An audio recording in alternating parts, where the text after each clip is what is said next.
हरिओम. माझं नाव शंतनुसिंह नातू आणि मी संस्थेतच 2006पासून कार्यरत आहे. आजचा जो अनुभव आहे तो सद्गुरू कसा आपल्या भक्तांची काळजी घेतो ह्याच्याबद्दलचा अनुभव आहे. 2024 साली मला पंढरपूर वारी सेवेला जायचा योग आला. तर आम्ही सेवेच्या एक साधारण 2-3 दिवस आधी 16 आणि 17 जुलैला आपली पंढरपूर वारी सेवा झाली ADM मार्फत.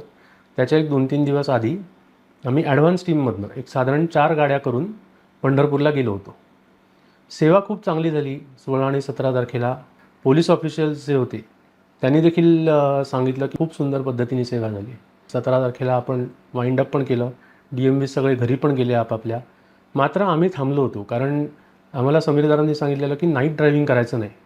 तर त्यानुसार आम्ही रात्री तिकडे राहिलो आणि गुरुवारी सकाळी म्हणजे 19 तारखेला असे आम्ही एक 16 ते 18 जणं सिंहगड कॉलेजला थांबलो होतो. आम्ही 11:15ला निघालो. त्याच्यानंतर पहिलं जे मोठं शहर आहे पंढरपूरपासून वेळापूर म्हणून, तिथे जाईपर्यंत आम्हाला रस्त्यात प्रचंड ट्रॅफिक लागला. साधारण 1.5 ते पावणे 2 तास आम्ही त्या ट्रॅफिकमध्ये अडकून पडलो होतो. आता आमच्या 4 गाड्या होत्या. पहिली गाडी होती अभिजित सिंह हडकर यांची अर्टिगा. दुसरी गाडी होती साहिल सिंह सरनाईक याची. तिसरी गाडी होती सचिन सिंह शिंपी आणि चौथी गाडी होती सचिन सिंह गायकवाड. ह्या 4पैकी अभिजित सिंह हडकर यांची अर्टिगा थोडीशी पुढे निघून गेली ट्रॅफिकमध्ये आणि आम्ही 3 गाड्या एकमेकांच्या बरोबर पाठी राहिलो.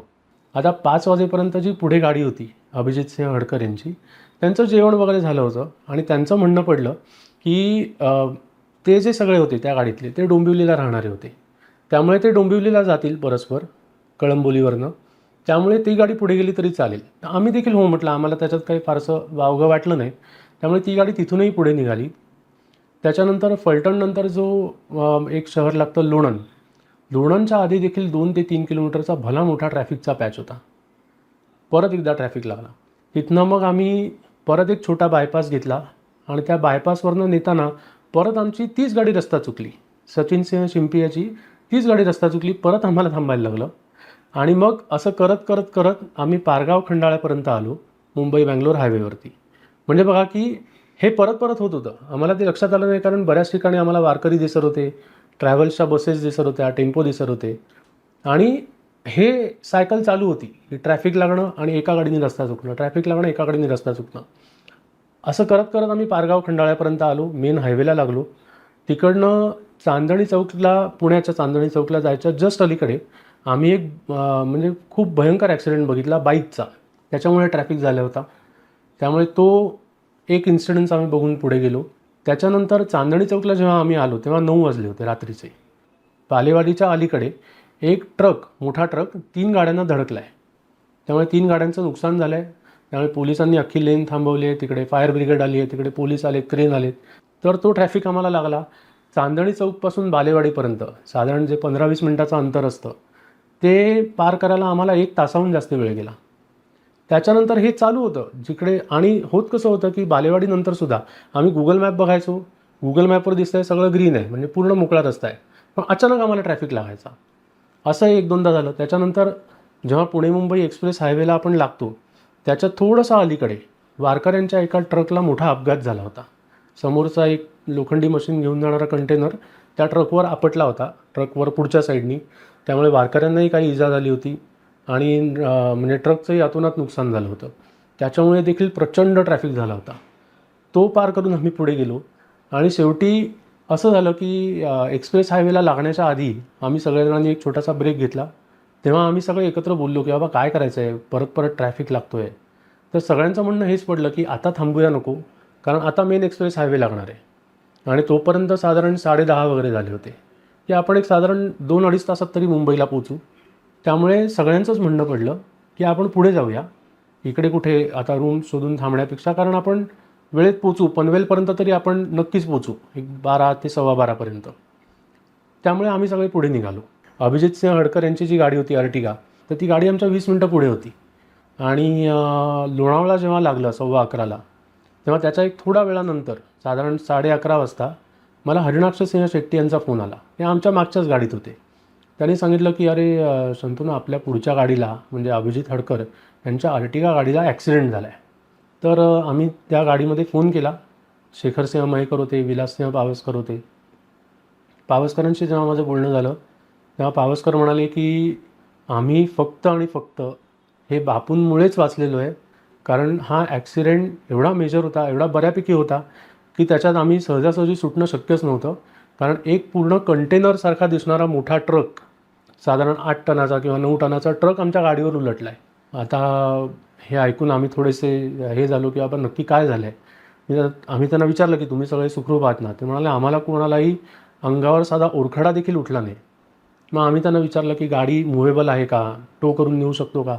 ते म्हणाले अरे गाडी जर तुम्ही बघाल ना तर तुमचा विश्वासही बसणार नाही की आम्ही 4 जण कसे काय वाचलो. तर त्याच्यानंतर मी विलाससिंहांना विचारलं की तुम्ही काय दादांना वगैरे कळवलं आहे का फोन करून, समीर दादांना किंवा पौरस्त्यांना. तेव्हा विलाससिंह पावसकर म्हणाले की ते समीर दादांना फोन करतील आणि मी पौरस्त्यांना फोन केला. आणि पौरस्त्य समीर दादा एकत्रच होते. आम्ही त्यांना घडलेल्या सगळ्या गोष्टी सांगितल्या. समीर दादांनी सांगितलं की तुम्ही तिकडे पोचा त्यांच्याजवळ आणि हा ॲक्सिडेंट झाला होता कुठे, तर अमृतांजन ब्रिज जो आहे पुण्याहून मुंबईला येताना, जो जुना अमृतांजन ब्रिज आहे त्याच्या पुढे साधारण 1 ते 1.25 किलोमीटर एक मोठा असा राईट टर्न आहे. आपण मोठा टर्न जो म्हणतो हेअरपिन टर्नसारखा, तसा तो एक मोठा टर्न आहे, तिकडे झालेला आहे तो ॲक्सिडेंट. दादा म्हणाले ओके, म्हणजे तिकडे महेशसिंह सावंत तुम्हाला लगेच मदतीला येऊ शकतील. तर समीरदारांनी स्वतः महेशसिंह सावंतांना फोन केला आणि महेशसिंह देखील तातडीने 2 गाड्या घेऊन निघाले. ते आणि त्यांचा मुलगा असं 2 गाड्या घेऊन ते आमच्या मदतीला निघाले.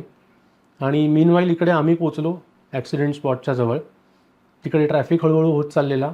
आम्ही काही जण उतरून पुढे गेलो आणि जेव्हा आम्ही गाडीची कंडिशन बघितली तेव्हा आम्हालासुद्धा वाटलं की बाबा नक्की कोणाला काही लागलेलं नाही ना. कारण आम्ही 4घी जणांना विचारलं की बाबा नक्की तुम्हाला काही लागलेलं नाही आहे ना, खरचटलेलं नाही आहे ना, काही म्हणजे धक्का वगैरे लागलेला नाही आहे ना. तर खरोखर सांगतो की अशक्यप्राय गोष्ट वाटत होती की एवढी डॅमेज झालेली गाडी आणि अर्टिगा गाडी आहे की सेकंड रोला जे बसत होते त्यांना तिथनं बाहेर येणंच अशक्य वाटत होतं. पण समहाऊ बापू कृपेने ते बाहेर आले होते, 4घही एकत्र होते. आणि मग तिकडे जाऊन आम्ही त्यांना विचारलं की बाबा नक्की काय झालं, हा इन्सिडेंट झाला कसा. तर त्यांनी सांगितलं की हा जो काय कंटेनर होता, ट्रक होता भला मोठा, तो ह्या वळणावर आला. गाडी आपली अर्टिगा गाडी पुढे होती, त्याच्या मागे 2 गाड्या होत्या. एक वॅगनार होती थोडी राईट साईडला डिवायडरच्या जवळ आणि लेफ्ट साईडला एक स्विफ्ट डिझायर गाडी होती. तर हा जो कंटेनर आला हा पहिला वॅगनारवर घासून गेला. त्याच्यानंतर तो लेफ्ट साईडला असलेल्या स्विफ्ट डिझायर गाडीला धडकला. ती गाडी डिवायडरवर आपटली आणि त्याच्यानंतर तो तिथनं राईट मारायला गेला ट्रकवाला. आणि तो त्या राईट मारण्याच्या नादात पूर्णच्या पूर्ण जो कंटेनर आहे तो आपल्या अर्टिगा गाडीवर येऊन पडला. तो जो स्विफ्ट डिझायरचा ड्रायव्हर होता त्याने आम्हाला येऊन सांगितलं की तुमचा विश्वास बसणार नाही काय झालं. म्हणजे मी जे बघितलं ते मी तुम्हाला सांगतो, माझाच विश्वास बसत नाही की हे कसं काय झालं. कारण जेव्हा तो कंटेनर उलटला आणि तुमच्या गाडीवर पडला तेव्हा तुमची गाडी ही पुढनं उचलली गेली, ती हवेत उडाली आणि ती फिरून रस्त्याच्या बाजूला येऊन पडली. आणि तो जो कंटेनर आहे तो त्या गाडीवरच पडलेला तरीसुद्धा. पण तो म्हणाला की ही गाडी अशी उचलली जाणं आणि अशी फिरून रस्त्याच्या बाजूला अलगद ठेवल्यासारखी पडणं हे म्हणाला एक मिरॅकल आहे. आणि तिकडे तो म्हणत होता की हे 4घं वाचली कसे, ह्यांना काहीच कसं लागलं नाही हे देखील मला समजत नाही. हेच आम्हाला पोलीस देखील विचारत होते की बाबा ह्यातल्या कोणाला काही लागलं आहे का, कोणाला मेडिकल एडची गरज आहे का. आम्ही सांगितलं काही लागलेलं नाही आहे कोणाला. आणि ते सुद्धा बघून आश्चर्य व्यक्त करत होते की बाबा एवढा मोठा ॲक्सिडेंट झाला, एवढी गाडी डॅमेज झाली, ॲटलिस्ट पाठच्या माणसांना तर काहीतरी लागलेलं असेल म्हणून ते परत परत येऊन विचारत होते. पोलीससुद्धा आम्हाला विचारत होते की हे कसं काय. तर तेव्हा आम्ही त्यांना सांगितलं की हे आमच्या सद्गुरूंमुळे शक्य झालं, अदरवाईज पाठच्या माणसांचं वाचणं शक्य नव्हतं. आणि त्याच्यानंतर जेव्हा आम्हाला सगळ्यात मोठा धक्का बसला, जेव्हा मी शेखरसिंह मयेकरांना विचारलं की बाबा नक्की काय झालं, तेव्हा मला मयेकर असं म्हणाले की गाडी ड्राईव्ह करत होते अभिजितसिंह हडकर, त्यांच्या बाजूला नितीनसिंह परुळेकर होते, परुळेकरांच्या मागे शेखर मयेकर होते आणि त्यांच्या ह्या बाजूला विलास पावसकर होते. तर तो कंटेनर येताना पावसकरांना दिसला आणि त्यांनी मान खाली घातली आणि ते जोरात बापू बापू ओरडले. पण शेखर मयेकर म्हणतात की त्यांना बघायचं होतं की बाबा हे काय होतं आहे, नक्की आवाज कुठला येतो आहे, कारण 2 गाड्या धडकलेल्या ऑलरेडी त्या कंटेनरनी. तर त्यांना मागे बघायचं होतं वळून की बाबा नक्की काय होतं आहे. पण त्यांना एक बळकट हात त्यांचा असं डोकं खाली पूर्ण दाबत होता. ते म्हणत होते की मला जाणवत होतं की कोणीतरी एक बळकट हात आहे की जो माझं डोकं असं खाली दाबून धरतो आहे की मला वरती यायचं आहे, मला बघायचं आहे की बाबा काय चाललं आहे बाहेर, कसला आवाज येतो आहे. पण मी कंटिन्युअसली असं खाली वाकलेल्याच पोझिशनमध्ये होतो, जणू काही कोणी मला धरून ठेवलेलं. आणि गाडीला जेव्हा इम्पॅक्ट झाला, जेव्हा तो कंटेनर गाडीवर पडला तेव्हा जिथे शेखर मयेकर बसलेले त्या साईडला थोडा जास्ती इम्पॅक्ट झाला आणि तिथला पत्रा बऱ्यापैकी आतमध्ये आला होता. म्हणजे ते जर खाली त्यांना दाबून धरलं नसतं त्या हाताने तर काय झालं असतं हे आपण इमॅजिन करू शकतो. आणि तो हात कोणाचा हे काय आपल्याला वेगळं सांगायची गरज नाही. तो हात आपल्या सद्गुरू बापूंचाच होता 108%, की ज्यांनी शेखरसिंह मयेकरांना आणि गाडीतल्या 4ही जणांना एवढ्या मोठ्या संकटातून वाचवलं. गाडीचे फोटो आपण बघू शकतो.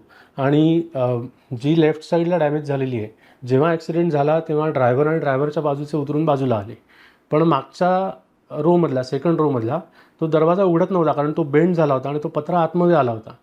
तर तिकडे जे काही स्थानिक लोक आवाजाचा हे बघून आले होते किंवा तिथे जे कोण होते बघणारे किंवा ते जे ड्रायव्हर वगैरे होते त्यांनी ते मदत करून त्यांना तो दरवाजा उघडला आणि त्यांना बाहेर काढलं.